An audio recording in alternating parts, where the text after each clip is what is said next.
Basta kay Sir Rojan, ibang klase. Let's go! Okay, welcome ulit sa ating klase. Sa video na to, pag-uusapan natin ang Article 1200 o ang Article 1200. Dito sa article na to, dinidiscuss kung nakanino ang right to choose kung sakaling ang obligation ay maraming prestation pero isa lang ang kailangan i-perform. Connected pa rin ito sa alternative obligation. Nakanino nga ba ang karapatang pumili kung anong gusto niyang i-comply or i-perform kung sakaling maraming pwedeng i-perform pero isa lang ang kinakailangan? Paano kung halimbawa merong prestation na impossible? Pwede ba niyang piliin to? Ready ka na? Sige, start tayo. Let's go! Ayan, sige, basahin muna natin. Article 1200 or 1200. The right of choice belongs to the debtor unless it has been expressly granted to the creditor. The debtor shall have no right to choose those prestations which are impossible, unlawful, or which could not have been the object of the obligation.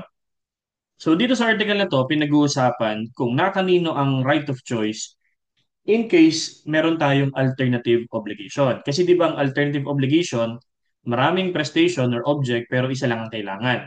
Okay? So again, recap tayo. Alternative obligation, several prestations or object. Hindi naman necessarily na to give ito, pwede rin itong to do. Okay? Halimbawa, mamimili ka na ibibigay yung laptop or tuturuan mo siyang kumanta. Okay? So, isa doon ay obligation to give at yung isa doon ay obligation to do. So, prestation parehas yun. So, alternative obligation, maraming prestation or object, pero isa lang ang kailangan. Only one is sufficient or enough. Yan. So, ngayon, ang sinasabi sa 1200 is kung maraming prestation tapos isa lang ang pwedeng i-perform or kailangan i-perform, na kanino ang right of choice? Yan. So yun yung tinatanong. Right of choice. Okay? So na kanino ang right of choice? Ang sabi daw dito, general rule na kay debtor. Okay? Na kay debtor ang right of choice. So ibig sabihin si debtor ang mamimili kung ano yung alin sa mga na prestation ang gusto niyang i-perform. Pero meron tong limitations. Okay? So exception, kung sakaling expressly given to the creditor. Expressly given to the creditor. Okay? Halimbawa, ah bibigay ko yung cellphone ko or yung laptop ko or yung TV ko kay creditor. Okay? So let's say A is obliged to give cellphone, laptop, or TV, yan, kay B. So, tatlong pwede niyang pagpilian.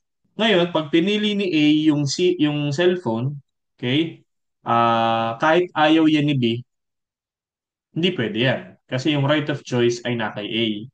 Kasi during constitution of the obligation, nung nag-uusap sila, pumayag si B na pwedeng matanggap niya or pwedeng ibigay ni A ay laptop, cellphone, or TV. Tapos, pagdating nung performance na, ibibigay ni A yung cellphone, ayaw tanggapin ni B, hindi pwede yun.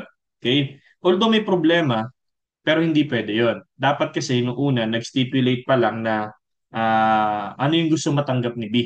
Okay? So parang ibig sabihin nun, si creditor ang namili. So kaya pag hindi sila nag-stipulate, na kay A yung right of choice, regardless whether B wants it later or not. Kung ayaw na bigla ni B, walang magagawa kasi nakasama yun sa pwedeng pagpilian ni A. So again, the right of choice belongs to the debtor even though the creditor do not want anymore yung isa sa mga prestation. Kasi hindi nakasama sa stipulation nila na kay B or creditor ang right of choice. Kung nung una pa lang sinabi na si creditor ang mamimili, okay? Eh di, pwede niyang sabihin kay A kung anong gusto niyang matanggap dun sa tatlo. Halimbawa, si A nangako magbibigay ng cellphone, laptop, or TV kay B. Pero si B na ang kanyang pinapili. So sabi, B, ikaw na mamili. Kung anong gusto mo sa tatlo ha. O sige, sabi ni B. Tapos yung performance na, sabi ni B, A, gusto ko yung laptop ha, ayoko na ng cellphone. O yan. So, na kay creditor ngayon yung right of choice. So, wala ngayong choice itong si A kundi ang kanyang i-comply ay yung laptop base dun sa napagkasunduan nila. Okay? So, itong right of choice ay subject sa limitation. Okay? May limitation ng pagpili ni debtor. So, bawal piliin ni debtor yung mga impossible, okay? Impossible, unlawful, possible pero unlawful naman, hindi rin pwede, or not a prestation.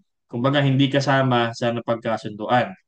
Okay? Halimbawa ay si A, ayaw na ngayong ibigay yung cellphone, laptop, or TV kasi parang na-realize niya ayaw niya palang ibigay. Nasa kanya yung right of choice. Tapos sabi ni A, B, ito na lang bigay ko sa iyo 10,000 ha. Hindi pwede yon kasi yung 10,000 was not included during the constitution of the obligation. Okay? Yan. At hindi pwedeng i-compel si B na tanggapin yon. Kasi hindi naman yun yung object of the obligation. Eh paano kung halimbawa, sir, gusto bigla ni B yung 10,000? Ay di ma-extinguish muna ngayon yung obligation kasi hindi yung kasama sa prestation natin. Kumbaga, extinguish na tong luma, gagawa na tayo ng bago. So parang nagkaroon tayo ng novation, form of extinguishment. Is hindi kasama sa object or prestation, nagkasundo sila ng bago, eh di bagong obligation na yon, wala na yung luma. So madidiscuss natin yon sa ibang article. Again, ito yung mga limitations na hindi pwedeng piliin ni debtor. Kung halimbawa, let's say dito sa impossible muna, si A nangako magbibigay kay B ng cellphone o kaya naman ng bituin sa langit. Yan. Sabi ni A, B, bigyan kita ng cellphone o kaya naman yung mga bituin sa langit. Okay? So, hindi niya pwedeng ibigay yung mga bituin sa langit kasi impossible naman yon, no? So, wala na ibang choice kundi ibigay ay yung cellphone. Magiging simple na siya kasi yung isang prestation ay impossible. O dadalawa lang naman ng prestation dyan, yung cellphone tsaka yung mga bituin sa langit, eh impossible to. So parang nagbumuka na siyang simple obligation. Hindi na siya compound. Hindi na siya alternative. Eh since na kay debtor ang right of choice, eh di si debtor ang mamimili, pero bawal niyang piliin yung impossible object or prestation. Unlawful, ganun din naman. Okay? Sabi ni A, B, bigyan kita ng 10,000. O kaya naman, gusto mo, patayin ko yung kaaway mo eh. Okay? So, murder. Yan. So, na kay A yung right of choice. Ang ginawa niya, pinili niya yung pamatay na lang. Hindi rin pwede yon. So, bawal yon. Unlawful yon. So, therefore, wala ring choice kundi ibigay ay 10,000. So, magiging simple na rin siya. And then, yung number three, not prestation, nabanggit ko na rin kanina, hindi pwedeng ibigay ni A or pumili si A ng ibang object na hindi kasama sa napag-usapan. Okay? And then, hindi rin pwedeng babalik ulit tayo dun sa limitation, dun sa 1199, na hindi pwedeng pilitin ni debtor si creditor na pumili, na tanggapin yung kalahati ng isang prestation at kalahati ng isang prestation. So, kasi nga, sabi sa 1199, the debtor cannot compel the creditor to accept part of one and part of another prestation. Kailangan, kung mamimili siya ng isa, isang buo niyang ibibigay yon or ipe-perform. Okay? So, ito yung sinasabi sa 1200 or 1200. Kung merong alternative obligation kung saan maraming prestation pero isa lang ang kinakailangang i-perform, na kanino ang karapatang pumili? So, sa general rule, na kay debtor, okay? Unless na pag-usapan nila na mamimili ay si creditor. So kung sakaling meron ng nakapili or kung sakaling sino ang mamimili sa kanilang dalawa, subject pa rin sa limitation yon. Bawal piliin ang impossible prestation, unlawful prestation, or kaya naman ang isang prestation na hindi kasama sa napag-usapan or obligation. So bawal yung mga yon. Okay? Ayan. So pag nakapili na, hindi na siya magiging alternative, magiging ano na siya, simple. So once decided, magiging simple obligation na siya. Kasi hindi rin pwedeng ganito. Nakapili tapos later on yung isa na nagbagong isip. Yan. Pero merong mga instances na kung pwede pa bang palitan. Yan. So sa ibang article 'yon. Okay? So I hope meron akong naibigay sa inyong bagong learning tungkol lang ito sa nakaninong right of choice. Pero subject sa limitation yung right of choice na yun. Okay? And I hope makatulong ito sa inyong mga klase tungkol sa alternative obligations.